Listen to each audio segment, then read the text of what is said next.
आज हम पढ़ रहे हैं ग्रंथराज श्रीमद् भागवतम स्कंद 1 अध्याय 9 श्लोक संख्या 26।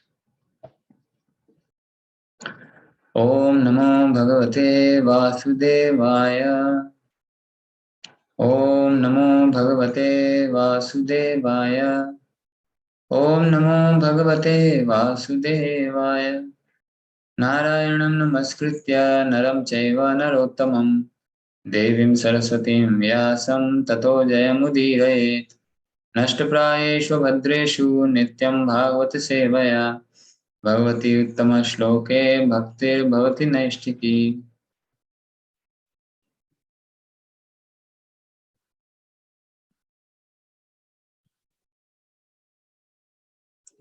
स्कंद 1 अध्याय 9 श्लोक संख्या 26। पुरुष स्वभाव विहितान् यथा वर्णं यथाश्रमं वैराग्यरागोपाधिभ्याम् आम्नातो भयलक्षणान्। पुरुष स्वभाव विहितान् यथा वर्णं यथाश्रमं वैराग्यरागोपाधिभ्याम् आम्नातो भयलक्षणान्। पुरुष स्वभाव विहितान् यथा वर्णं यथाश्रमं वैराग्यरागोपाधिभ्याम् आम्नातो भयलक्षणान्। प्लीज रिसाइट रत्ना माता जी।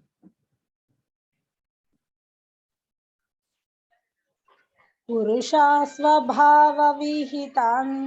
यथा वर्णा यथाश्रमं वैराग्यरागोपदीभ्यामाम्नातो भयलक्षणात्।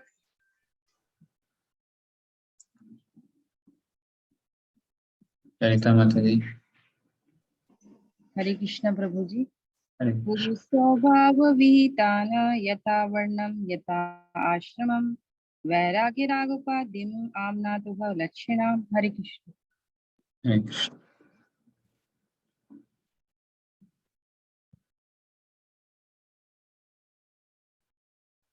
सुष्मिता माता जी।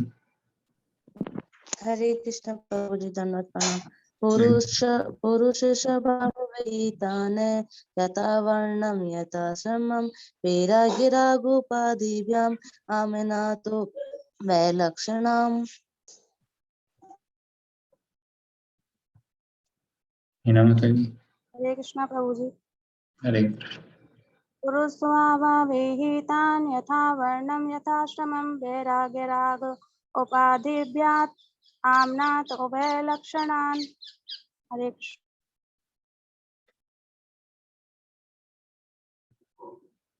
गीता माता जी। हरे कृष्ण प्रभु जी। हरे कृष्ण। पुरुष स्वभाव विहितान् यथा वर्णम यथा श्रमं वैराग्य रागोपाधिभ्याम आम्नातो भयलक्षणान्।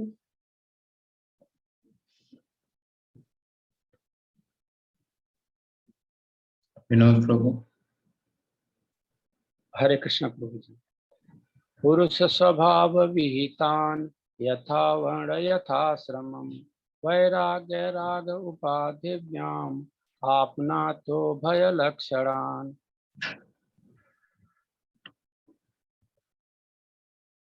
विद्या माता जी। हरे कृष्ण प्रभु जी, दंडवत प्रणाम।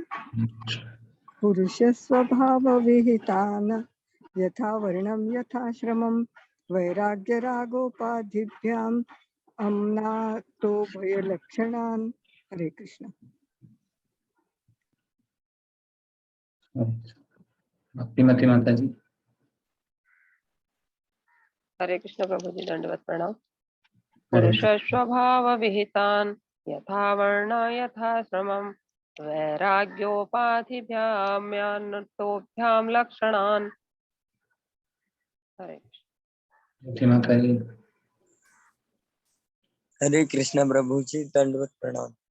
पुरुष स्वभाव विहितान यथा वर्णम यथा आश्रमं वैराग्य राग उपाधिभ्याम आमनाथ उभय लक्षणात्। हरे कृष्ण। दर्शना जोशी माता जी। हाँ, हरे कृष्ण प्रभु जी। हरे कृष्ण। पुरुष स्वभाव विहितान् यथा वर्णं यथा श्रमं वैराग्य रागोपादिभ्याम् आम्नातो भयलक्षणान्। हरे कृष्ण। हरे कृष्ण। शब्दार्थ अनुवाद तथा तात्पर्य कृष्ण कृपा मूर्ति अभय चरणारविंद भक्ति वेदांत स्वामी श्री प्रभुपाद के द्वारा। श्री प्रभुपाद की जय। शब्दार्थ। पुरुष मनुष्य स्वभाव अपने गुणों से विहितान विहित अनुमत यथा के अनुसार वर्णम जातियों का वर्गीकरण यथा के अनुसार आश्रमम जीवन के आश्रय वैराग्य विरक्ति राग आसक्ति उपाधिभ्याम ऐसी उपाधियों से आमनाथ क्रमबद्ध रूप से उभय दोनों लक्षणान लक्षणों को। महाराज युधिष्ठिर के पूछे जाने पर भीष्मदेव ने सर्वप्रथम व्यक्ति की योग्यताओं के अनुसार जातियों के वर्गीकरण वर्ण तथा जीवन के आश्रमों का वर्णन किया। फिर उन्होंने क्रमबद्ध रूप से निवृत्ति तथा प्रवृत्ति नामक दो खंडों का वर्णन किया। तात्पर्य थोड़ा बड़ा है तो ध्यान से सब लोग पढ़िएगा, क्योंकि तात्पर्य में वर्णाश्रम धर्म और भीष्म पितामह ने जो कहा उसका वर्णन है, तो उतना डिस्कशन नहीं करेंगे हम, क्योंकि ऑलरेडी तात्पर्य में प्रभुपाद ने बहुत कुछ समझाया। तो एक एक पैराग्राफ लेके चलेंगे। 4 वर्णों तथा 4 आश्रमों की अवधारणा जैसी स्वयं भगवान ने भगवद गीता के चौथे अध्याय 13वें श्लोक में प्रस्तुत की है, व्यक्ति में दिव्य गुणों को बढ़ाने के लिए है, जिससे वह अपने आध्यात्मिक स्वरूप को जान सके और तदनुसार वह भव बंधन या बद्ध जीवन से मुक्त हो सके। प्रायः सभी पुराणों में इस विषय का इसी रूप में वर्णन हुआ है और उसी प्रकार महाभारत के शांति पर्व में 60वें अध्याय से आगे भीष्म देव द्वारा किया गया इसका विस्तृत वर्णन है। सभ्य मनुष्यों के लिए वर्णाश्रम धर्म की संस्तुति इसलिए की जाती है जिससे वे मानव जीवन को सफलतापूर्वक समाप्त करने की शिक्षा प्राप्त कर सकें। आहार निद्रा भय तथा मैथुन में रत निम्न पशुओं के जीवन में और आत्म साक्षात्कार में अंतर है। भीष्मदेव ने सभी मनुष्यों के लिए 9 योग्यताएं बताई हैं। क्रोध न करना, झूठ न बोलना, धन संपदा का समान वितरण करना, क्षमा करना, अपनी वैध पत्नी से ही संतान उत्पन्न करना, मन से शुद्ध तथा शरीर से स्वच्छ रहना, किसी के प्रति शत्रु भाव न रखना, सरल होना तथा सेवकों या आश्रितों का पालन करना। उपर्युक्त प्राथमिक योग्यताओं को अर्जित किए बिना मनुष्य को सभ्य नहीं कहा जा सकता। इनके साथ साथ ब्राह्मणों यानी बुद्धिमान व्यक्तियों, प्रशासनिक व्यक्तियों, क्षत्रियों, वणिक समुदाय, वैश्य तथा श्रमिक वर्ग शूद्र को समस्त वैदिक शास्त्रों में वर्णित अपनी अपनी वृत्तियों के अनुसार विशेष योग्यताएं प्राप्त करनी होती हैं। बुद्धिमान व्यक्तियों के लिए इंद्रियों पर संयम रखना सर्वाधिक अनिवार्य योग्यता है। यह नैतिकता का मूल आधार है। अपनी वैध पत्नी से भी नियंत्रित रूप में मैथुन करना चाहिए, जिससे स्वतः परिवार नियोजन हो सके। बुद्धिमान मनुष्य यदि वैदिक जीवन प्रणाली नहीं अपनाता तो वह अपनी योग्यताओं का दुरुपयोग कर रहा होता है। इसका अर्थ यह हुआ कि उसे वैदिक साहित्य का और विशेष रूप से श्रीमद् भागवत तथा भगवद गीता का गंभीरता पूर्वक अध्ययन करना चाहिए। वैदिक ज्ञान सीखने के लिए उसे ऐसे व्यक्ति के पास जाना चाहिए जो पूर्ण रूपेण भक्तिमय सेवा में लगा हो। उसे शास्त्र वर्जित कोई भी बात नहीं करनी चाहिए। यदि कोई मद्यपान करता है या मादक द्रव्य का सेवन करता है तो वह शिक्षक नहीं बन सकता। आधुनिक शिक्षण प्रणाली में शिक्षक की शैक्षिक योग्यताओं पर ही ध्यान दिया जाता है, उसके नैतिक जीवन पर नहीं। अतएव इस शिक्षा के परिणाम से उच्च बुद्धि का कई प्रकार से दुरुपयोग होता है। शासक वर्ग के सदस्यों अर्थात क्षत्रियों को विशेष सलाह दी जाती है कि वे दान तो दें किंतु किसी भी परिस्थिति में दान न लें। आधुनिक प्रशासक राजनीतिक कार्यों के लिए धन संग्रह तो करते हैं किंतु वे किसी भी राजकीय समारोह में नागरिकों को दान कभी नहीं देते। यह शास्त्रों के आदेशों के सर्वथा विपरीत है। प्रशासक वर्ग को शास्त्रों में निपुण होना चाहिए, लेकिन उन्हें शिक्षक का पेशा नहीं अपनाना चाहिए। प्रशासकों को कभी भी अहिंसक बनने का स्वांग नहीं करना चाहिए, जिससे उन्हें नरक जाना पड़े। जब अर्जुन कुरुक्षेत्र के युद्ध स्थल में अहिंसक कायर बनना चाह रहा था, तब भगवान कृष्ण ने उसकी तीव्र प्रताड़ना की। भगवान ने अहिंसक पंथ स्वीकार करने के लिए अर्जुन को असभ्य पुरुष तक कह डाला। प्रशासक वर्ग को व्यक्तिगत तौर पर सैन्य शिक्षा में प्रशिक्षित होना चाहिए। मतों की संख्या के आधार पर कायरों को राष्ट्रपति के पद तक ऊपर नहीं उठाया जा सकता। Heavy statement. एक क्षत्र राजा अत्यंत वीर पुरुष होते थे। अतएव यदि एक क्षत्र राजा को कर्तव्यों का नियमित प्रशिक्षण दिया जाए तो राजतंत्र पद्धति को चालू रखना चाहिए। राजतंत्र मतलब मोनार्की, राजा, राजा का बेटा, फिर राजा, ऐसे। युद्ध में राजा या राष्ट्रपति को तब तक घर नहीं लौटना चाहिए जब तक वह शत्रु द्वारा घायल ना हो जाए। आज का तथाकथित राजा कभी युद्ध भूमि में तो जाता ही नहीं। वह झूठी राष्ट्रीय प्रतिष्ठा की आशा में सैनिक शक्ति को कृत्रिम रूप से प्रोत्साहित करने में अत्यंत दक्ष होता है। जैसे जैसे प्रशासक वर्ग वणिकों तथा श्रमिकों की टोली का रूप धारण कर लेता है तो सरकार की सारी प्रणाली ही दूषित हो जाती है। व्यापारी वर्ग के सदस्यों अर्थात वैश्यों को विशेष रूप से आदेश है कि वे गायों की रक्षा करें। गायों की रक्षा करने का अर्थ है दुग्ध उत्पादन अर्थात दही तथा मक्खन की वृद्धि। व्यापारी वर्ग का मुख्य कर्तव्य है कि कृषि तथा खाद्य सामग्री के वितरण के साथ ही वैदिक ज्ञान की शिक्षा प्राप्त करें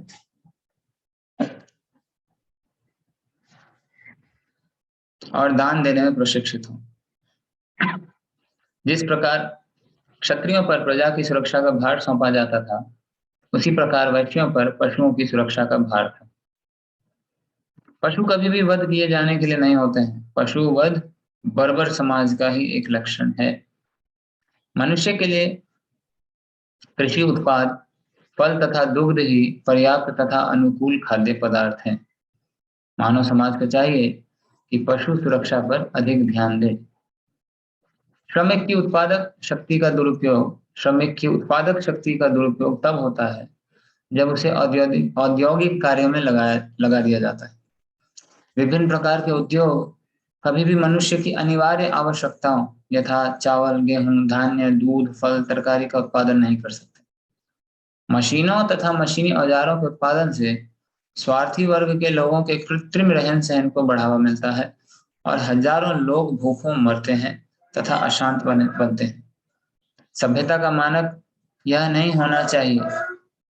शूद्र वर्ग कम बुद्धिमान होता है और उसे कभी भी स्वतंत्रता नहीं मिलनी चाहिए। वे समाज के 3 उच्चतर वर्णों की सेवा करने के निमित्त हैं। शूद्र वर्ग उच्चतर वर्णों की सेवा से ही जीवन की सारी सुविधाएं प्राप्त कर सकता है। शूद्रों के लिए यह विशेष आदेश है कि वे धन संचय न करें। जो ही शूद्र धन संग्रह कर लेते हैं, त्यों ही वे इसका दुरुपयोग सुरा, सुंदरी तथा जुआ खेलने में करने लगते हैं। सुरा, सुंदरी तथा जुआ खेलना इसके सूचक हैं कि जनता शूद्रों से भी नीचे गिर चुकी है। उच्च जातियों को चाहिए कि हमेशा शूद्रों के पालन का ध्यान रखें और उन्हें अपने इस्तेमाल किए हुए पुराने वस्त्र दें। शूद्र अपने मालिक को तब भी न छोड़े जब वह वृद्ध तथा अशक्त हो जाए और मालिकों को चाहिए कि वे सेवकों को सभी प्रकार से संतुष्ट रखें।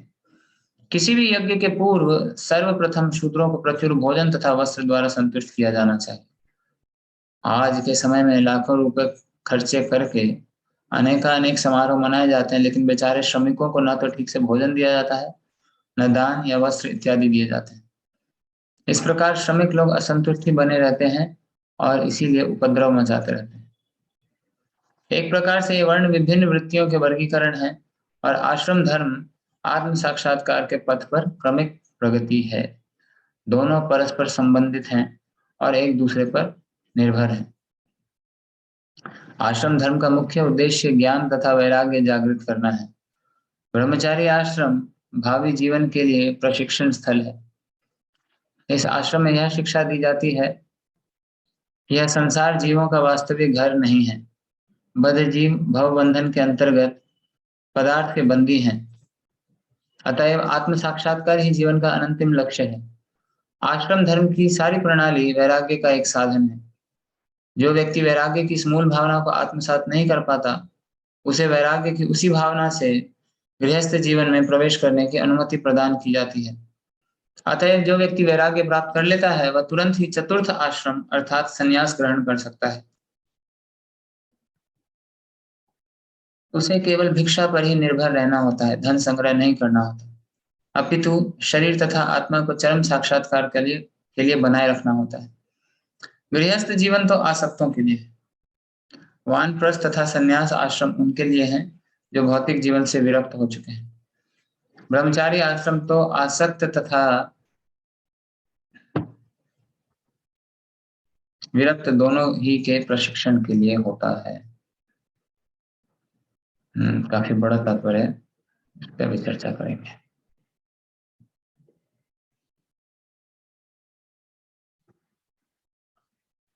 ओम ज्ञानतिमिरान्धस्य ज्ञानाञ्जनशलाकया चक्षुरुन्मीलितं येन तस्मै श्रीगुरवे नमः। श्रीचैतन्यमनोभीष्टं स्थापितं येन भूतले स्वयं रूपः कदा मह्यं ददाति स्वपदान्तिकम्।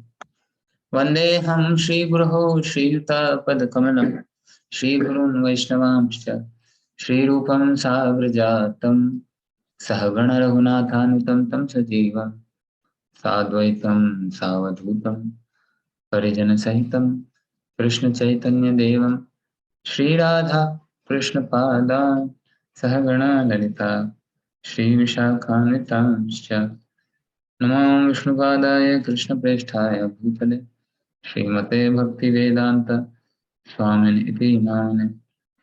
नमस्ते सारस्वते देवे गौरवाणी प्रचारिणे निर्विशेष शून्यवादी पाश्चात्य देश तारिणे। नमो महावदन्याय कृष्ण प्रेम प्रदायते कृष्णाय कृष्ण चैतन्य नामने गौरत्वसे नमः। हे कृष्ण करुणा सिंधु दीनबंधो जगत्पते गोपेश गोपिका कांत राधा कांत नमोस्तुते। तप्त कांचन गौरांगी राधे वृंदावनेश्वरी वृषभानुसुते देवी प्रणमामि हरिप्रिये। वाञ्छाकल्पतरुभ्यश्च कृपा सिन्धुभ्य एव च पतितानां पावनेभ्यो वैष्णवेभ्यो नमो नमः। जय श्री कृष्ण चैतन्य प्रभु नित्यानंद श्री अद्वैत गदाधर शिवासादि गौर भक्तवृंद। हरे कृष्ण कृष्ण कृष्ण हरे हरे, हरे राम राम राम हरे।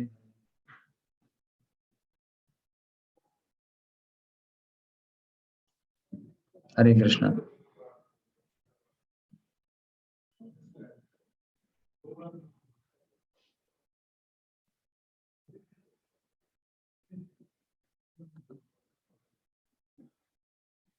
महाराज युधिष्ठिर के पूछे जाने पर भीष्मदेव ने सर्वप्रथम व्यक्ति की योग्यताओं के अनुसार जातियों के वर्गीकरण तथा जीवन के आश्रमों का वर्णन किया। फिर उन्होंने क्रमबद्ध रूप से निवृत्ति तथा प्रवृत्ति नामक दो खंडों का वर्णन किया। तो भीष्मदेव महाराज युधिष्ठिर के आग्रह पे अब अपना ज्ञान दे रहे हैं और भगवान का एक पूरा अरेंजमेंट है कि किस प्रकार से पितामह के भागवतों में तो उतना डिटेल में वर्णन नहीं है क्योंकि ये मुख्य प्रसंग महाभारत का, तो सुखदेव गोस्वामी ब्रीफ में सब टच करते जा रहे हैं और परीक्षित महाराज ने ऑलरेडी ये सब सुना है। भीष्म पितामह ने जो ज्ञान दिया युधिष्ठिर महाराज को, युधिष्ठिर महाराज ने पास ऑन किया। तो राजा जो है वो अपने पुत्र को ट्रेनिंग देता था ताकि वो अगला अच्छा शासक बन सके। तो इसीलिए सुखदेव गोस्वामी बहुत सारे प्रसंगों को जो परीक्षित महाराज ने बचपन में श्रवण किया है उसको ज्यादा विस्तार में नहीं बताते क्योंकि ऑलरेडी महाभारत में सब वर्णन है और परीक्षित महाराज ये सब जानते हैं। और महाभारत हालांकि सबसे पहला जो नरेशन हुआ था, नरेशन मतलब जो सबसे पहली महाभारत की जो कथा हुई थी, वो जन्मेजय को सुनाया गया था। महाभारत रचना करके वेद व्यास ने वैशंपायन, अपने शिष्य वैशंपायन को ये दे दिया था कि अब आप जाकर प्रचार करो। वैशंपायन ने महाभारत को अलग अलग साइज में, अलग अलग साइज मतलब ये कि देवताओं का महाभारत हमसे बड़ा है, ब्रह्मा जी का महाभारत हमसे भी बड़ा है, यक्षों राक्षसों का महाभारत देवताओं से छोटा है लेकिन हमसे बड़ा है, और हमारा महाभारत केवल 1,00,000 श्लोक का है। तो वैशंपायन ने जो महाभारत वेद व्यास से उन्होंने सुना, उसको उन्होंने अलग अलग साइज में अलग अलग लोगों के लिए दिया। तो इसीलिए अब जो ये प्रसंग है, जो भीष्म पितामह ने जो पूरा विस्तार में ज्ञान दिया, ये अपने आप में बहुत बड़ी पुस्तक बन जाएगी, क्योंकि महाभारत 1,00,000 श्लोक, अगर एक एक श्लोक को एक्सप्लेन, जैसे प्रभुपाद ने यहाँ एक श्लोक का तात्पर्य दिया, तो आप कल्पना कर सकते हैं कि क्या साइज होगा। और बहुत विस्तार में कुछ अध्याय जहाँ पे बस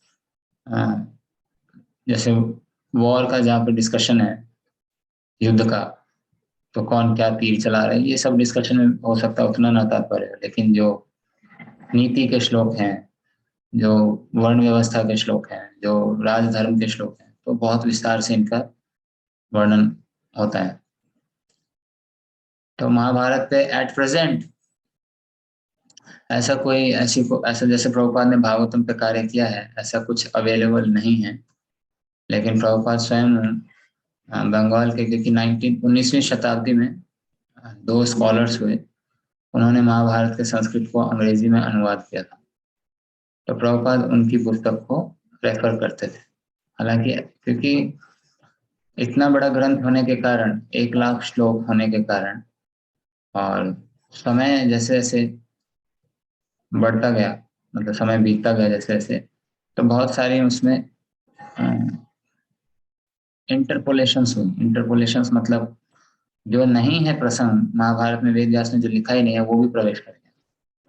क्योंकि वैशंपायन ने कथा की, फिर उसके बाद अनेकों कथा हुई महाभारत की, बहुत सारे उपाख्यान हैं, आख्यान उपाख्यान, तो महाभारत के अनेक उपाख्यान हैं। अब जो व्याख्या करने वाले हैं, जो विस्तार से बताते हैं, वो किसी एक पास टाइम को थोड़ा विस्तार से बताए, किसी को कम बताए, कभी उसमें अपना, अब कथाकार अगर शुद्ध नहीं है और शास्त्रों का अध्ययन उसने प्रामाणिक गुरु के अंतर्गत नहीं किया है, तो चीटिंग टेंडेंसी जो हर व्यक्ति के अंदर, जो 4 दोष हैं हर जीव के अंदर, क्या क्या है 4 दोष? इंद्रियां अपूर्ण हैं, अपूर्ण इंद्रियों के कारण हमसे भ्रम होता है, भ्रम में पड़ते हैं हम, भ्रम करने में आने के कारण हम गलतियां करते हैं। लेकिन सबसे गंदी आदत है, गलती को छुपाने का प्रयास करते हैं, चीटिंग प्रोपेंसिटी, ठगने का प्रयास करते हैं, पोल ना खुल जाए, लोगों को पता ना पड़ जाए कि मैं जो हूँ बुद्धिमान नहीं। तो जब कथाकार अगर प्रामाणिक नहीं है या एटलीस्ट ऑनेस्ट नहीं है, तो अगर प्रश्न पूछा गया तो वो फिर अपना दिमाग लगाएगा, और जो शास्त्रों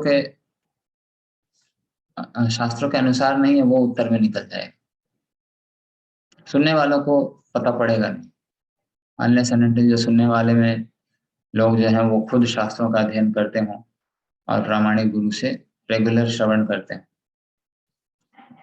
अब महाभारत के नाम पे तो कुछ भी अभी हम आपको बता दें तो आप सब लोग सत्य मानेंगे उसको,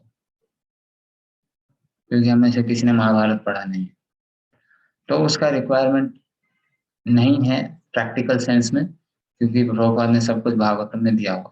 फिर भी अगर किसी को पढ़ना है तो प्रभुपाद स्वयं M.N. दत्ता और K.M. गांगुली, इनका ट्रांसलेशन रेफर करते थे, क्योंकि बहुत ज्यादा ऑथराइज इनका ही था। बाकी हिंदी में गीता प्रेस गोरखपुर ने अनुवाद किया है, थोड़ा थोड़ा ठीक है, लेकिन क्योंकि ये सब भक्त नहीं है ट्रांसलेट करने वाले, ये सब स्कॉलर्स हैं, तो स्कॉलर और भक्त में अंतर होता है।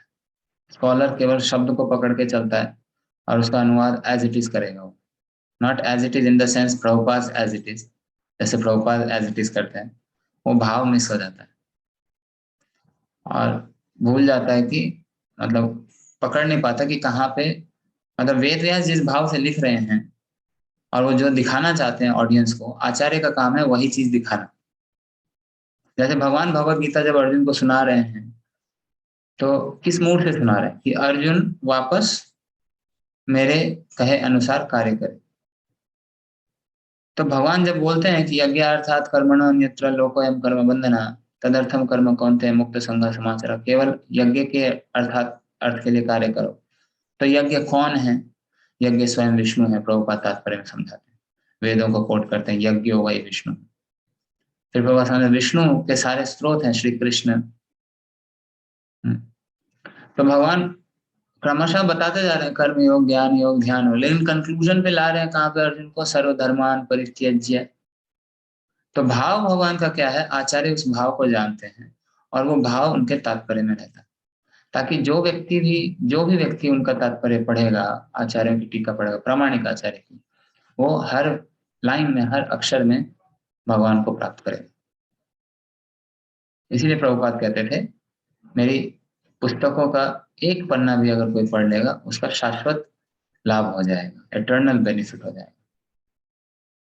मतलब एक लाइन भी अगर पढ़ेगा तो, या एक शब्द भी पढ़ेगा तो कृष्ण है हर लाइन में, हर शब्द में।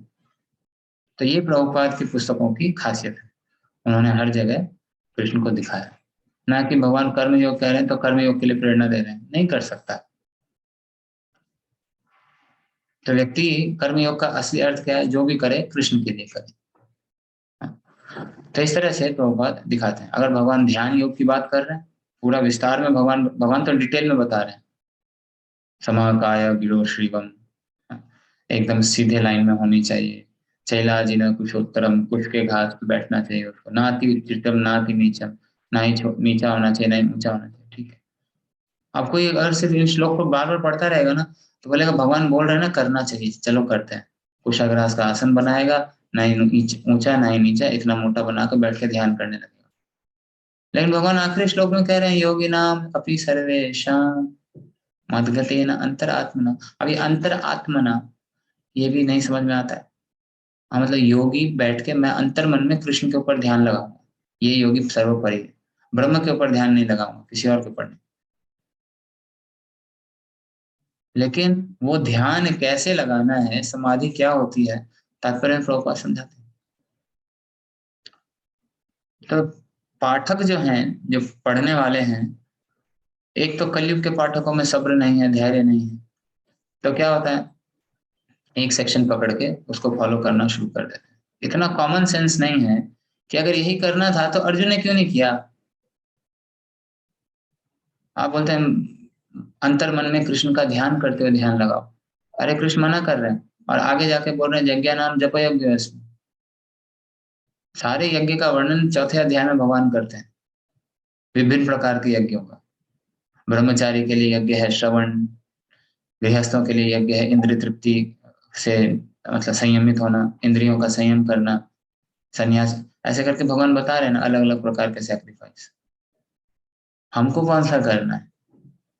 भगवान 10वें अध्याय बोलते हैं यज्ञ नाम जप यज्ञ। क्यों सारे यज्ञ में जप यज्ञ क्यों सबसे बड़ा, सबसे ऊंचा है? क्या कारण है? बाकी यज्ञ क्यों नहीं? जप यज्ञ क्यों सबसे बड़ा? प्रश्न आएगा ना। कौन सा जप करें, कैसे जप करें, तो कौन बताएगा? सिर्फ श्लोक पढ़ के पता पड़ जाएगा? हाँ, जब अब छठा अध्याय पढ़ेगा तो ध्यान करना चालू कर देगा, 10वें अध्याय में अब जप करना। गायत्री मंत्र बहुत अच्छा है, सबसे पावरफुल मंत्र है, अनुराधा पौडवाल गाती है इसको, मेरे घर में बचपन से कैसेट बजता था, मैं गायत्री मंत्र जप करूंगा। और ले आएगा माला खरीद के, माला नहीं भी आएगा तो ध्यान मुद्रा में बैठ जाएगा। तो ये सब क्या है, बिना गाइडेंस के काम चल रहा है। कई बार लोग आते हैं हमारे इस्कॉन में भी, बोलते हैं चैलेंज करते हैं, बोलते हैं गायत्री मंत्र से बड़ा कोई मंत्र नहीं है। मैंने कहा अच्छा आपने पढ़ लिए सारे वेद, सारे शास्त्र पढ़ लिया आपने, ब्रह्मा जी आके आपको पढ़ा के गए क्या? गायत्री मंत्र से ऊपर कोई मंत्र नहीं है। गायत्री मंत्र कौन जप कर सकता है आपको पता है? जानते हैं आप कितनी प्रकार की Gayatri? So people talk anything without referring to the scriptures, शास्त्रों को रेफर किए बिना कुछ भी बोलते हैं। तो आचार्य जब तक नहीं देंगे कमेंट्री उसके ऊपर, तब तक उसको पढ़ने से क्या होगा, कंफ्यूजन होगा। तो जो मैच्योर लोग हैं, बहुत ज्यादा एडवांस्ड हैं, जो भक्ति में बहुत उन्नत हैं, और वो आचार्य का भाव जानते हैं, और प्रचार कार्य के लिए अगर वो महाभारत और ये पढ़ते हैं संस्कृत उठा के, उसका अनुवाद जो किसी और ने किया है, अभक्त ने किया, तो वो एटलीस्ट सिर्फ उतना उठाएंगे जितना भक्ति के अनुकूल है। मिस ट्रांसलेशन मतलब रॉन्ग ट्रांसलेशन नहीं पकड़ते। जैसे हंस होता है ना, हंस दूध में से उसका वो निकाल लेता है और पानी छोड़ देता है, लेकिन हम हंस नहीं है ना। हम अगर पढ़ना शुरू करेंगे क्या होगा, गड़बड़ हो जाएगा। अगर ऐसा होता तो प्रभुपाद बोलते कि मैंने ये 2 बुक रेफर की हैं ट्रांसलेशन में, जिसको महाभारत पढ़नी है आप लोग भी ये वाली पुस्तक पढ़ो। क्यों नहीं बोला प्रभुपाद ने? हमसे एटलीस्ट ज्यादा बुद्धि रखते हैं। तो अब क्योंकि पर्पट में प्रभुपाद ने बताया कि महाभारत के शांति पर्व के 60वें अध्याय से आगे इसका पूरा वर्णन है, तो कंठा होगी ना किसी की, पढ़ के देखता हूँ भीष्म पितामह ने क्या बोला। इतना विस्तार में है, इतना विस्तार में है कि हमने देखा क्या क्या है, देखते हैं थोड़ा। इतना डिटेल में दिया हुआ है कि इसको पढ़ के फायदा क्या हो। ऋत्विज कौन होता है, पुरोहित कौन होता है, यजु कौन होता है, चारों वर्गों के लिए क्या कार्य है, तो जितना रिक्वायर्ड है आज के समय पे वो प्रभुपाद ने पूरा एज इट इज तात्पर्य में दिया है। ये जो 9 चीजें भीष्म पितामह ने बताया, डायरेक्ट श्लोक का अनुवाद प्रभुपाद ने लेके दिया, जो आज के तात्पर्य में अभी हमने पढ़ा। तो इस तरह से फिर युद्ध में कैसा होना चाहिए, अभी आज के समय पे पूरा युद्ध नीति और जो सेना अध्यक्ष होता है उसको कैसा होना चाहिए, ये अगर मैंने पढ़ भी लिया, अप्लाई क्या करूंगा? It's information for me. इतना ही जानना काफी है कि पहले के जो सेना अध्यक्ष होते थे वो स्वयं युद्ध कला में प्रवीण होते थे और सबसे पावरफुल होते थे। ऐसा नहीं कि मेरे सैनिक में कोई मुझसे ज्यादा पावरफुल है, तो वो इतने बलशाली होते थे, महारथी कहलाते थे कि अकेले कई सारे सैनिकों को धराशायी कर सकते हैं। तो इनका अधिकार होता था सेना के आगे खड़े होने। कमजोर है तो फिर सेना को लीड कैसे करेगा, लीडर ही मर जाएगा। भीष्म पितामह सबसे वृद्ध हैं, 450 साल उम्र है, लेकिन सबसे फ्रंट में खड़े हैं, और जब तक खड़े रहे कोई हिला नहीं पाया उनको। ये होता है सेनाध्यक्ष। नॉट आजकल का सेनाध्यक्ष अपने केबिन में बैठ कर ऑर्डर पास करता रहेगा, मिसाइल फायर करें सर, सर मिसाइल फायर करें, वो पूछता रहेगा। हम गए थे एक बार सेलिंग पे सबमरीन में, तो मिसाइल फायरिंग होना था, टेस्टिंग होना था, और बेचारे वेट कर रहे हैं कि कॉमोडोर आएगा, वो दूसरे शिप से आने वाला था, और फिर वो सबमरीन में घुसेगा, फिर नारियल फोड़ेंगे ये लोग, उसके बाद फिर कॉमोडोर बटन दबाएगा तब मिसाइल जाएगी। मेहनत करी हमने, मशीन बनाया हमने, बेचारे सारे कमांडर, लेफ्टिनेंट कमांडर, वो सब बैठ के पूरा कर रहे हैं, कोऑर्डिनेट डाला उन्होंने, बटन दबाएगा कॉमोडोर। जो फील्ड में उससे ज्यादा जानता है क्या? नहीं, वो आएंगे वो दबाएंगे। ये सब क्या है, डिफेंस में केवल एक कृत्रिम आर्टिफिशियल सिस्टम चल रहा है। इसीलिए लोगों के अंदर वो युद्ध करने की प्रेरणा और वो साहस ही नहीं है। पहले अकेला राजा, अकेला क्षत्रिय तलवार लेके निकल जाता था। प्रभुपाद बोलते हैं कि लास्ट क्षत्रिय थे शिवाजी महाराज, उसके बाद कोई क्षत्रिय नहीं हुआ, मतलब जो टेक्निकल क्षत्रिय जिसको बोलते हैं, ऐसा पावर था। कौन था वो जिसको मारा था उन्होंने, मुगल कहते हैं गफार खान था, कौन था? तो इतना वैशी दरिंदा था वो, और शिवाजी महाराज से इतना लंबा। अब शिवाजी महाराज खुद इतने पावरफुल थे, उनका 30 किलो का तो उनका कवच था, उनसे इतना लंबा। और ये लोग मांसाहारी, इतने लंबे चौड़े होते थे। इब्ने बतूता करके जो एक ट्रैवलर हुआ है, वो अपने पुस्तक में लिखता है, वो इंडिया आता था, ये चाइना से, अफगानिस्तान से, इधर से कई सारे ट्रैवलर्स इंडिया आते थे, और जो अपना जो उन्होंने देखा उसको पुस्तक में लिखते थे। जैसे चाइना से वेन सांग आया था, तो उसकी बुक को बहुत ज्यादा हिस्टोरियंस, इतिहासकार रेफर करते हैं। तो इब्ने बतूता लिखता है अपने पुस्तक में कि कैसा सीन हुआ था जब ये पुर्तगाली, जब ये मुगल लोग आए थे इंडिया, तो सीन सुन के आप एकदम दहल जाएंगे। मतलब ऐसा लगता था, वो बताता है, ऐसा लगता था कि घोड़े के ऊपर राक्षस बैठ के आए हैं, इतना बड़ा बड़ा इनका साइज होता था, और लोगों को ऐसी पकड़ पकड़ के मार देते थे, हाथ से दबा के मार देते थे। और कितनी स्त्रियों का इन्होंने, स्त्रियों को दूषित किया, टेंट के टेंट जला देते थे, इतना लूटपाट मचाया इन्होंने। तो कई क्षत्रिय क्षत्रिय सामने आए, उन्होंने हराया भी, लेकिन प्राय क्षत्रिय लोग आपस में ही क्योंकि एकजुट नहीं हुए तो ये मुगल जीत गए। अगर एकजुट होते तो मराठा थे शिवाजी महाराज, तो उन्होंने सारे मुगलों को खदेड़ के पूरा कब्जा कर लिया था, लेकिन उनको फिर छल से मरवाया गया। उनको तो नहीं मार पाए, लेकिन फिर उनके बेटे को छल से पकड़वाया औरंगजेब। तो कहने का मतलब यह है कि ये क्षत्रिय होते थे, तो अकेले शिवाजी महाराज ने उसको अपने हाथ में बाघ के नाखून लगा के ऐसे फाड़ दिया। तो ये होता है क्षत्रिय। आजकल कहाँ है? अब मैं पूरा विस्तार में महाभारत में पूरा क्षत्रिय धर्म युद्ध में कैसा होना चाहिए, कैसा करना चाहिए, वो मैंने पढ़ भी लिया, तो जाके थोड़ी मैं नेवी वालों को बोलूंगा हरि बोल महाभारत पढ़िए, ये बुढ़ापा आ गया ना आपका, युद्ध नहीं कर सकते, चलो घर हो जाओ, नहीं कर सकते ना।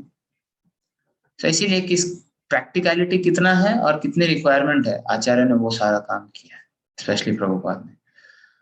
तो इसीलिए पहले प्रभुपाद की पुस्तकें पढ़ लें हम विस्तार से। बाकी अभी घर में रहने वाले हम सारे, आप में से अभी आज जो क्लास अटेंड करें 90% माता है, क्या करेंगे? पूरा महाभारत पढ़ भी लिया, एप्लीकेशन क्या है? तो हम मना नहीं कर रहे हैं, जिसकी इच्छा है तो पढ़ सकता है, लेकिन ध्यान रहे कि भ्रमित ना हो जाए। प्रभुपाद के तात्पर्यों का चश्मा लगा के देखना चाहिए सारी पुस्तकों को, क्योंकि वो आध्यात्मिक चश्मा है।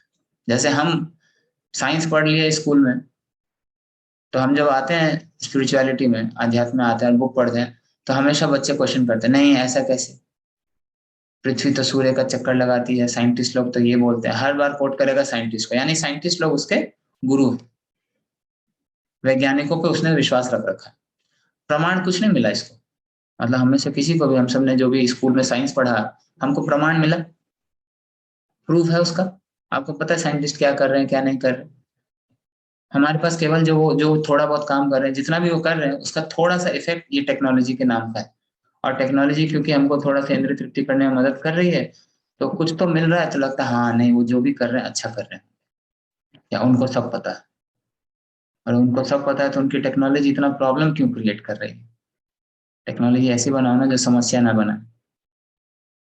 एक समस्या का समाधान बनाते हैं तो वो 10 नई समस्याएं कैसे खड़ी कर देती हैं। तो इसका मतलब साइंटिस्ट लोगों को खुद नहीं पता है कि प्रकृति कार्य कैसे करती है, मैटर जड़ पदार्थ कैसे कार्य करता है, उसका नियम क्या है वो नहीं पता उनको। पता होता तो इतनी समस्याएं नहीं होती। टेक्नोलॉजी तो बढ़ रही है लेकिन समस्याएं भी बढ़ रही हैं, तो इसका मतलब प्रामाणिक नहीं है। तो मैं अगर अंधविश्वास उन पे रखता हूँ, बोलता नहीं मैं साइंटिस्ट, मैं साइंटिफिक आदमी हूँ, मैं साइंस में विश्वास करता हूँ। कौन से साइंस में? किसके साइंस में? भौतिकवादियों के, जो इंद्र तृप्ति में लगे हैं, उनको खुद कुछ नहीं पता। तो साइंस का चश्मा लगा के आते हैं बच्चे, कॉलेज में हम जाते हैं प्रचार करने, और फिर उसकी दृष्टि से शास्त्रों को देखेंगे, बोलेंगे नहीं ये तो माइथोलॉजी, ये कैसे हो सकता है। भागवतम उठा के पढ़ेगा तो सूर्य का पूरा ऑर्बिट एक्सप्लेन है, सूर्य कैसे अपने ध्रुव कक्ष में चलते हैं उसका पूरा वर्णन। बोलेगा नहीं ये कैसे होता है, हमने तो पढ़ा है कि सूर्य स्थिर है। अब आप ट्रेन में बैठे रहते हो, तो ट्रेन चल रही है कि बाहर की दुनिया चल रही है? चल कौन रही है? ट्रेन चल रही है ना। लेकिन मुझे तो बाहर की दुनिया चलती हुई दिखाई देती है। मैं तो अपनी जगह बैठा हुआ शांति से, मैं हिल भी नहीं रहा। बॉल लेके मैं खेलूंगा भी ट्रेन में, चलती ट्रेन में, तो भी बॉल मेरे हाथ में गिरे। सिंपल है ना। लेकिन बाहर सब कुछ हिल रहा है, सब चल रहा है। तो अगर मैं ट्रेन में बैठा बैठा बोलूं अरे वो पेड़ चला गया, बोलते हैं ना, अरे वो गया पीछे गया। कभी कोई बोलता है हम आगे आगे, हम आगे आगे, कोई बोलता है ऐसा? सो रिलेटिव है संसार में सब कुछ। एक चीज, एक वस्तु दूसरे वस्तु पर निर्भर है। तो हम अपने जो ऑब्जर्वेशन से ज्ञान प्राप्त कर रहे हैं वो पूर्ण ज्ञान नहीं है, वो पूर्ण ज्ञान नहीं है। तो वैज्ञानिक लोग जो ज्ञान दे रहे हैं वो बस जितना वो देख पा रहे हैं प्रत्यक्ष, उतना ऑब्जर्वेशन से खाली बता रहे हैं। तो वो संपूर्ण ज्ञान हमको मिलेगा नहीं। तो इसीलिए अगर हम विज्ञान का चश्मा लगा के शास्त्रों को पढ़ेंगे तो बहुत कंफ्यूजन होगा या उनसे श्रद्धा नहीं बैठेगी। और अगर डायरेक्ट पढ़ेंगे तो हमें पता नहीं क्या करना है क्या नहीं करना है, कितना फॉलो करना है, और जो ट्रांसलेट कर रहा है वो सही है कि नहीं। संस्कृत हमें आती नहीं, डायरेक्ट संस्कृत उठा कर पढ़ नहीं सकते। और संस्कृत में भी कई सारे श्लोक समय के साथ घुसा दिए गए हैं जो सत्य नहीं है, जो है ही नहीं, वेद व्यास ने लिखे ही नहीं। तो ये कौन बताएगा? ये जो संप्रदाय में कनेक्टेड है आचार्य, जिसने ज्ञान को प्रिजर्व किया जिस संप्रदाय ने, उसी के आचार्य बता सकते हैं ये श्लोक ऑथेंटिक नहीं है, रिजेक्ट करो। तो मूल संस्कृत का भी ज्ञान हो जाने पे हम ये नहीं बता सकते कि इसका क्या अर्थ, इसका क्या अर्थ और क्या से अप्लाई करना है। तो आचार्य वाणी पे चलना ही पड़ेगा, ये प्रमुख है। ठीक है, तो अब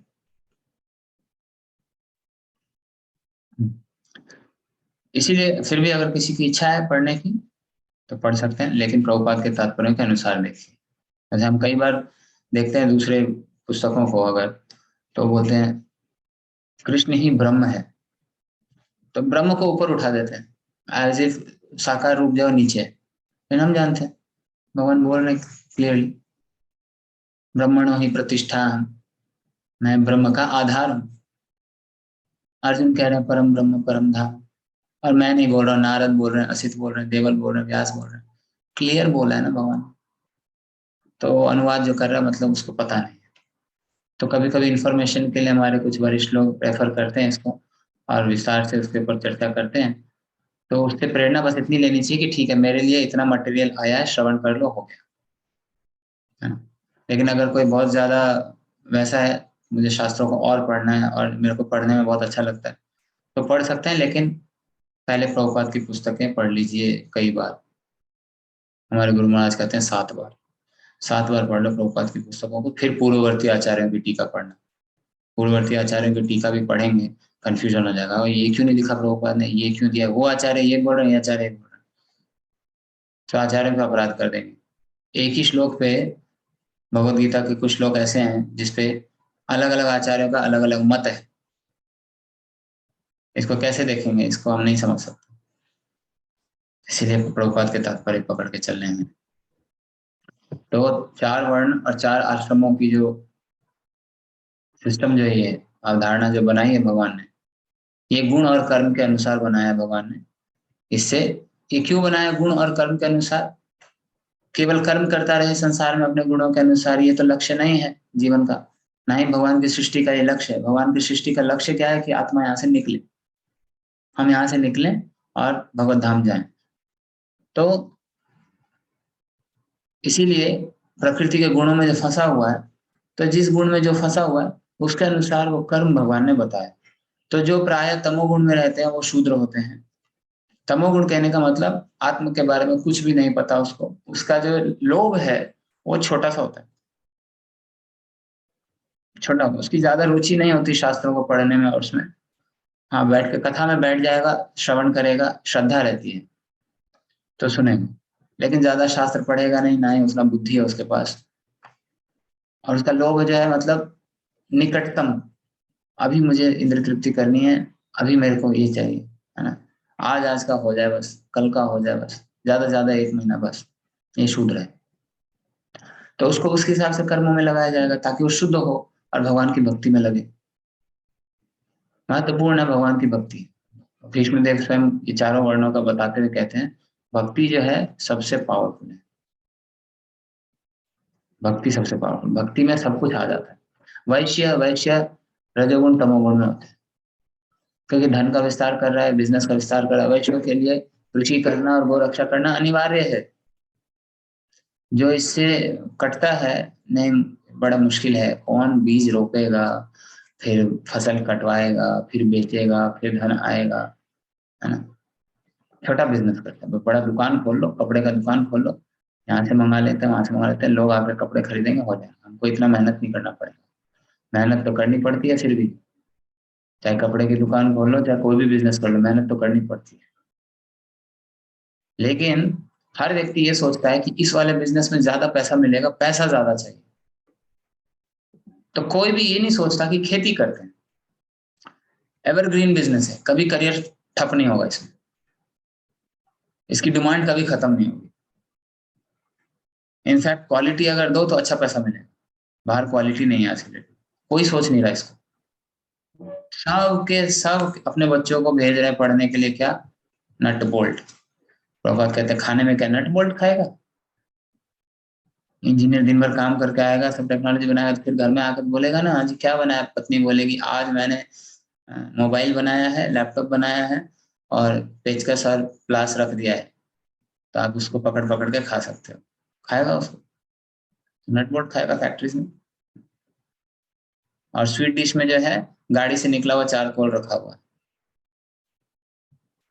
तो ये सब बना के क्या होगा? अपना अनाज उगाए, व्यक्ति अनाज उगाए। हमारे अभी कुछ महीनों पहले हमने न्यूज में पढ़ा था, बिहार में एक व्यक्ति है, शहर में बहुत अच्छा खासा बिजनेस था, इंजीनियर है, एम्बेडेड सिस्टम्स में इलेक्ट्रॉनिक्स इंजीनियर है। शहर की वो सॉफ्टवेयर कंपनी की जॉब छोड़ के गांव में आ गया। जितना पैसा कमाया था गांव में 300 एकड़ जमीन खरीदी, और 300 एकड़ बहुत बड़ा होता है। 300 एकड़ जमीन खरीद के अलग अलग सेक्शन में अलग अलग चीजें लगा रखी हैं। और एम्बेडेड सिस्टम में जितना उसने पढ़ा था, सेंसर्स और सेंसर्स होता है, मतलब टच, जैसे टच सेंसर होता है, पास में आएगा, सेंस कर लेगा, गेट अपने आप खुल जाएगा, जैसे मॉल्स वगैरह में लगा होता है। तो उसने सेंसर्स लगा रखे हैं हर पौधे के पास। पहले तो पूरे अपनी 300 एकड़ की जमीन को बाउंड्री दे दिया, इलेक्ट्रिक फेंसिंग दे दिया, कैमरे लगा दिए। कोई चोर घुसेगा, झटका लगेगा उसको तेज, और सेंसर अलार्म बज जाएगा मेरे घर पे, अगर कैमरे में चोर पकड़ा भी जाएगा। तो सिक्योरिटी कर दिया। अकेले सिंगल हैंड 300 एकड़ जमीन संभाल रहा है। सारे पौधों के पास पाइप ऐसे लगा दिए, पाइप के पास छेद हैं जैसे इरिगेशन करते हैं, और सेंसर लगा हुआ है। सेंसर जैसे ही देखता है कि पौधे का टेम्परेचर जो है वो, मतलब पानी सूख गया, सॉइल का टेम्परेचर इतना हो गया, वो सब सेंस कर लेता है। इधर मोटर चल पड़ता है, सिंचाई हो जाती है, फिर उसके बाद मोटर अपने आप बंद हो जाता है। और रेगुलर मॉनिटर करता रहता है कि मशीन ठीक से चल रही है कि नहीं। तो उसको यूज करते हुए 300 एकड़ फार्म चला रहा है, 300 एकड़ का फार्म। और जो भी उपज होती है, और प्योर ऑर्गेनिक उगा रहा है, उपज जो होती है उसको मार्केट में बेचता है, बाकी अपने घर में रखता है। हमने सुना साउथ इंडिया में भी ऐसी एक हीरो एक्टर था, वो फिल्म लाइन छोड़ के उसने भी बड़ा सा ऐसे एक फार्म हाउस खरीदा है, गायें रखी हैं, खेती कर रहा है, गायें रखी। लोग आ रहे हैं, बड़े बड़े लोग, इतना पैसा कमाने के बाद इनको समझ में आ रहा है कि खाने के लाले पड़ जाते हैं, ढंग का खाना नहीं मिलता, क्वालिटी फूड नहीं मिलता। एक सत्य की घटना बताते हैं आपको। हमारे एक प्रभु जी हैं, मरीन इंजीनियर थे, तो उन्होंने शेयर किया था। तो शिप जो है उनकी चाइना में जाके कहीं पे रुकी थी, चाइना के किसी पोर्ट में शिप रुकी रात को। अब रात को शिप रुकी, अब ये जो थे, ये नॉन वेज नहीं खाते थे जो व्यक्ति थे, इंजीनियर, और इसको कुछ खाना था, भूख लग रही थी, शिप पे कुछ अवेलेबल था नहीं। अब इसके पास पैसा है, मरीन इंजीनियर है, इसके पास $12,000 है अकाउंट में। $12,000 मतलब 12 सत्ते 8 लाख से ऊपर, 8.5 लाख रुपए अकाउंट में। कुछ भी खरीद के खा सकता है, लेकिन क्योंकि नॉन वेज खाता नहीं और हिंदू है, तो बाहर निकला, जिस जगह पे जा रहा है वहां पे सब जगह नॉन वेज बना रहे हैं, तो कुछ नहीं खा सकता, कुछ नहीं। करते करते रात के 12 बजे तक वो बेचारा भटकता रहा कि कुछ खाना है, लेकिन कुछ खाने को नहीं मिल रहा ढंग का। अल्टीमेटली किसी एक जगह पे पहुंचा जहाँ पे वो दिन का बना हुआ बर्गर मिला, वो लेके, वो भी रेस्टोरेंट बंद हो रहा था, वो लेके बाहर बैठ के खा रहे थे। इमेजिन, अकाउंट में पड़ा 8.5 लाख रुपए, बाहर बैठ के एक दिन का बना हुआ बर्गर खा रहे। ये कर्म, कर्म फल नहीं है तो अकाउंट में पैसा होते हुए भोग नहीं पाएगा। तो ये हमारी सभ्यता हो गई कि ढंग का खाना नहीं खा पा रहे, इतना पैसा होते हुए। तो पैसा लेके करेगा क्या? और नोट किसी काम का नहीं, इतना पैसा है लेकिन उसको खाना है अभी ढंग का, वो नोट नहीं खा सकता। जवाहरलाल नेहरू के पिताजी थे, मोतीलाल नेहरू, वो क्या करते थे, उनके घर में कोई गेस्ट आता था, एक बार एक गेस्ट आया था, इतना पैसा था उनके पास, एक बार गेस्ट आया था तो तेल खत्म हो गया था, केरोसिन खत्म हो गया था स्टोव का, तो नोट की गड्डी जला जला के चाय बनाई थी। इमेजिन। अब वो नोट के ऊपर, ये नोट अंग्रेजों ने चालू किया, उससे पहले नोट नहीं था, बार्टर सिस्टम था, एक चीज दो दूसरा चीज लो, तो लोग अपनी जरूरत के अनुसार चीजें एक्सचेंज करते थे। आज भी गांव में होता है ना, सब्जी बेचने आई, उसको धान लेके बहुत सारा दे देते हैं, गेहूं लेके दे देते हैं, सब्जी ले लेते हैं, कि उसको गेहूं चाहिए, घर में जाके रोटी बनाएगी, सब्जी उसके पास एक्स्ट्रा है, सब्जी दे रही। तो छोटी जगहों पे आज भी चल रहा है गाँव में। लेकिन ये नोट लेके आए अंग्रेज, और उसके ऊपर लिखा रहता है, मैं धारक को 10 रुपए अदा करने का वचन करता हूँ। यानी वो नोट अपने आप में कोई मूल्य नहीं रखता, उसके ऊपर एक प्रॉमिस लिखा हुआ है, ये नोट दोगे तो 10 रुपए का मूल्य वाला वस्तु मैं तुमको दूंगा। लेकिन गवर्नमेंट कभी भी उसका मूल्य चेंज कर सकती है, और किया। प्रभुपाद के समय पे ही हुआ था ये, जब प्रभुपाद गृहस्थ आश्रम में ही थे, जब ये दंगा हुआ था, तो अंग्रेजों ने सुबह प्रभुपाद चावल लेने गए थे दुकान पे, और उस समय पे 1 रुपए किलो चावल मिला उनको, और वो चावल खरीद के लेकर आए। शाम को वही चावल 30 रुपए किलो हो गया, सेम रेट बढ़ा दिया। और जिसके बाद इतना नोट लेकर करेगा क्या? मोतीलाल नेहरू एक बार पूरा ट्रक भर के ले गए नोट, और बोले इसके ऊपर लिखा हुआ ना इतना अदा करने का वचन करता हूँ, और गोल्ड के अनुसार पूरा उसका वैल्यू होता है। तो अंग्रेजों के बाहर, मकान के बाहर लेके चले गए, उनके पार्लियामेंट बोल लो जो बोल लो, बोले ये इतना नोट लो और इसके बदले में मेरे को सोना दे दो। लेकिन नहीं मिला, सोना था ही नहीं, रिजर्व में सोना ही नहीं है इतना जिसके लिए नोट छाप गया। बोले देखो कैसे बेवकूफ बना रहे, कुछ नहीं कर पाए लोग। तो वैश्यों का ये कर्तव्य है कि कृषि करें, गौ रक्षा करें। जिसने ये चीज सीख लिया, इसको समहाउ इंडिया में गंदी धारणा बन गई है कि जो कृषि कर रहा है वो नीचे वर्ग का आदमी, छोटा आदमी, बहुत बड़ा। क्योंकि जाति व्यवस्था जो है वो जन्म के आधार पे हो गई है, और लोग भेदभाव करते हैं, ऐसे गुण के अनुसार देखते नहीं। इसीलिए भीष्म पितामह कहते हैं, जो तात्पर्य में अभी प्रभुपाद बता रहे हैं, भीष्म पितामह बोलते हैं कि श्रमिकों को स्टार्टिंग में दान दे दिया जाता है बहुत सारा, अच्छे से उनको खिलाया पिलाया जाता है, अच्छे से दान दिया जाता है, क्योंकि वो श्रमिक नहीं तो सारी मेहनत की है, बिल्डिंग बनाने में सारी मेहनत उसने की है, खेती उसने किया है, तो पहले उसका वो बनता है, अधिकार बनता है। तब वो जो संतुष्ट हो जाता है, हाँ मालिक बहुत अच्छा, हमारे देखभाल करता है, सब देता है। ये प्रिंसिपल अपनाना चाहिए हर व्यक्ति को। जिसके पास भी सेवक लोग हैं, सेवकों को संतुष्ट रखना चाहिए, तो वो चोरी नहीं करेगा कभी। सेवक अगर संतुष्ट नहीं है तो घर से कभी जाते जाते फ्रिज से कुछ निकाल कर लेके चला जाएगा। कहीं मालिक का पैसा पड़ा हुआ तो पैसा लेके जेब में डाल लेना, और मालिक ढूंढता रहे, चलो नहीं मालिक मैंने तो नहीं देखा, नहीं झाड़ू मारा तो कुछ नोट वोट दिखा क्या? नहीं दिखा। सत्य क्यों बोलेगा? तू पगार वैसे नहीं देता ढंग से, तेरा नोट में क्यों वापस करूंगा, ले रख लिया अपने जेब में। क्यों? क्योंकि सेवक संतुष्ट नहीं है। हर व्यक्ति इंपॉर्टेंट है। भंगार आके अगर अपना काम नहीं करेगा तो सोचो हमारी क्या हालत होगी। तो ये नहीं कि भंगार छोटा आदमी है। इसीलिए भक्ति विनोद ठाकुर दैवी वर्णाश्रम स्थापित करते हैं। जो वर्णाश्रम स्ट्रिक्ट सेंस में, जो वर्णाश्रम वैदिक समय में होता था, तो लोग फॉलो करते थे अपनी ड्यूटीज को। क्षत्रिय तो हम बता रहे थे गुणों के अनुसार, राइट? तो वैश्य प्राय तमोगुण रजोगुण में होते हैं, क्षत्रिय रजोगुण में होते हैं, और ब्राह्मण सतोगुण में। तो उसके अनुसार, गुण कर्म के अनुसार भगवान ने क्या करना है क्या नहीं करना वो निर्धारित किया, ताकि धीरे धीरे इनके अंदर अनासक्ति उत्पन्न हो संसार से। और सबके लिए यज्ञ बताया हुआ है। ये आगे विस्तार से भीष्म पितामह इसका वर्णन करते हैं। यज्ञ कौन सा यज्ञ है? सबके लिए यज्ञ करना अनिवार्य था। यज्ञ करने से क्या होता है, वो अपना जो भी मेहनत कर रहा है वो भगवान को अर्पण कर रहा है। तो इस तरह से जो शास्त्रों में दिया गया ड्यूटी सिर्फ वही कर रहा है, गलत काम नहीं कर रहा। ये 9 तो सबको पालन करना, चाहे शूद्र हो, वैश्य हो, क्षत्रिय हो, ब्राह्मण हो। क्रोध नहीं करना, झूठ नहीं बोलना, धन संपदा का वितरण करना, कमाया इसलिए मेहनत से वितरण क्यों कर दूं? चैरिटी शूद्रों के लिए भी है, ताकि उससे आसक्त नहीं होगा। क्षमा करना, इंद्रियों को संयमित करना, इसलिए केवल संतान उत्पत्ति अपनी पत्नी से, वो भी केवल संतान को कृष्ण भावनामृत, कृष्ण भावना भावित बनाने के लिए, अदरवाइज कुत्ते बिल्ली की तरह नहीं। सो इसका पालन करेगा व्यक्ति, मन शुद्ध, मन से शरीर से शुद्ध रहेगा, स्वच्छ रहेगा। शूद्र मतलब वो जो गंदे लोग हैं वो नहीं होते शूद्र। शूद्र मतलब नहीं कि गंदा है, शुद्ध मतलब जो हेल्प कर रहा है। तो किसी के प्रति शत्रु भाव नहीं रखना, सरल होना, सेवकों या आश्रितों का पालन करना, ये चीजें मनुष्य बनाती हैं व्यक्ति को। और मनुष्य बनता है व्यक्ति, फिर यज्ञ करता है, तो धीरे धीरे उसके अंदर नेचुरली एक भाव उत्पन्न होता है कि मैं क्यों संसार में पड़ा हूं, क्या लक्ष्य है जीवन का। तब वो आत्म साक्षात्कार के बारे में जिज्ञासा कर सकता है। अभी क्योंकि जो वर्तमान स्थिति में समाज की स्थिति है वो है ही नहीं उस तरह से, कमाने में ही पूरी एनर्जी निकल जाती है। डेली का मतलब अगले महीने की सैलरी आए घर में, उसके लिए पूरी एनर्जी निकल जाती है, तो उसके पास सोचने का भी समय नहीं है कि मैं संसार में फंसा हुआ हूँ, आत्म साक्षात्कार के लिए कार्य करना। वो इंद्र तृप्ति करना चाहता है, लेकिन वो भी ढंग से नहीं हो पा रहा है।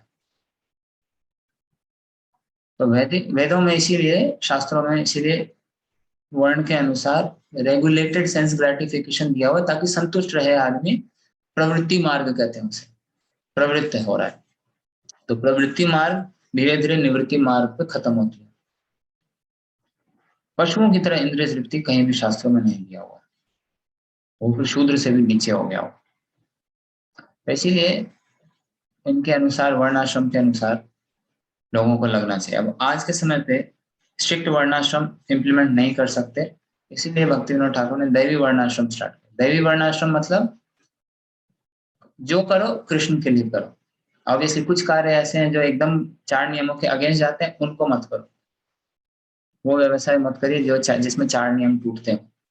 उसके अलावा जिस व्यवसाय में लगे उसको करिए, लेकिन धन से कृष्ण के मिशन को सपोर्ट करिए। खुद के शरीर को कृष्ण के सेवा में लगाइए। केवल धन देते रहने से भगवत धाम नहीं जाएंगे। कई बार बड़े लोग जो हैं वो सोचते हैं कि हमारे पास भक्त आए हैं, ये केवल हमारे धन में इंटरेस्टेड है। नहीं, हम आपके धन में इंटरेस्टेड नहीं, हम आप में भी इंटरेस्टेड। नहीं तो ठीक है, फिर मैं आ जाता हूँ, धन नहीं लाऊंगा। नहीं, क्यों नहीं लाओगे? दोनों लेके आओ। कृष्ण को तो सब चाहिए ना, हमें नहीं चाहिए। आप धन रखोगे किसके लिए? सर्वस्व बोल रहे हैं ना कृष्ण, सर्वस्व मुझको देना है, तो धन भी लेके आओ ना कृष्ण की सेवा। वो धन कहाँ जाएगा? कोई दुरुपयोग करेगा, पाप करेगा, उसका कर्म लगेगा आपको। तो सर्वस्व देने का अर्थ है कि अपना धन भी लेके और आप भी आओ। धन देते रहने से आपको स्वीकृति मिल रही है, भक्ति करने का अवसर प्राप्त होता रहेगा। अल्टीमेटली हमको पर्सनली भक्ति करनी पड़ेगी, पर्सनली माला उठा के जप करना पड़ेगा, भोग लगा के खाना पड़ेगा, शास्त्र पढ़ने पड़ेंगे, तब तो चेतना हमारी कृष्णमय होगी, तब हम भगवत धाम जाएंगे। तो डायरेक्ट भक्ति तो सबको करनी पड़ेगी, चाहे अमीर हो चाहे गरीब हो। तो अमीरों को इसलिए कहा जाता है अपना पैसा दो, ताकि उसकी जो आसक्ति पैसों में, धन में जो छुपी वो आसक्ति कृष्ण के पास जा रही है, तो धीरे धीरे विरक्ति आई, नहीं तो संसार में फंसा रहेगा। तो इस प्रकार से संपूर्ण समाज के लिए ये बताया हुआ है। लेकिन बुद्धिमानी आज के समय पे आचार्य कहते हैं दैवी वर्णाश्रम मतलब वो अब क्या है, शूद्र है क्या है, कुछ गर्भाधान संस्कार नहीं हो रहा है, कुछ गुण से तो पता पड़ जाता है। आज भी ब्राह्मण, क्षत्रिय, वैश्य, शूद्र, हालांकि जन्म के आधार पर नहीं होता, लेकिन जन्म का फर्क पड़ता है। कोई ब्राह्मण के घर में जन्मा है तो इसका मतलब पूर्व जन्म के संस्कार उसके वैसे हैं, इसीलिए ब्राह्मण के घर में जन्मा है ना। माता पिता क्यों उसको ब्राह्मण परिवार मिले?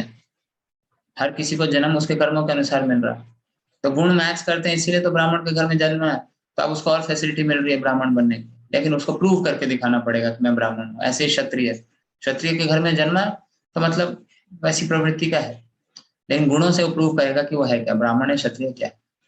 भक्ति में, भक्ति इन सबसे ऊपर है, भक्ति वर्णाश्रम से ऊपर है। तो दैवी वर्णाश्रम मतलब सभी के सभी भगवान की भक्ति में लगे और भगवान के गुरु के निर्देश में भगवान के लिए कार्य करें। तो कोई छोटा बड़ा नहीं होता भगवान की सेवा में। जो भगवान के लिए, भगवान के मंदिर में जो कचड़ा साफ कर रहा है वो भी वैष्णव है, जो पुजारी अंदर सेवा कर रहा है वो भी वैष्णव है। कोई भेदभाव नहीं करता। लेकिन भेदभाव नहीं करने का मतलब ये नहीं है कि वो मुन्ना भाई की तरह जाके झाड़ू वाले को गले लगा दिया। अरे पूजा करने जा रहा है भगवान का, शरीर से स्वच्छ रहना है, वो झाड़ू लगा रहा है तो शरीर अभी स्वच्छ नहीं है। नहीं नहीं, एक सब लोग एक इक्वल है ना, तो आप लोग भेदभाव कर। तो वो प्रूव करने के लिए ऐसा नहीं कि जाकर हम भंगार को जाकर गले लगा दें। हाँ, भंगार नहा धो के आएगा, साफ कपड़े पहन के आएगा, तिलक लगा के आए, हरि नाम जप करे, मंदिर में साथ में बैठ के ब्राह्मण के बाजू में, कोई दिक्कत नहीं, साथ में बैठ के प्रसाद भी खा सकता। तो शारीरिक और मानसिक स्वच्छता की बात हो रही है। तो जब अपने अपने, अगर मैं भी अभी जाना चाहता हूँ पूजा करने, अगर मैं ऑल्टर में घुसने का प्रयास करूंगा, पुजारी बोलेगा बाहर, गेट आउट।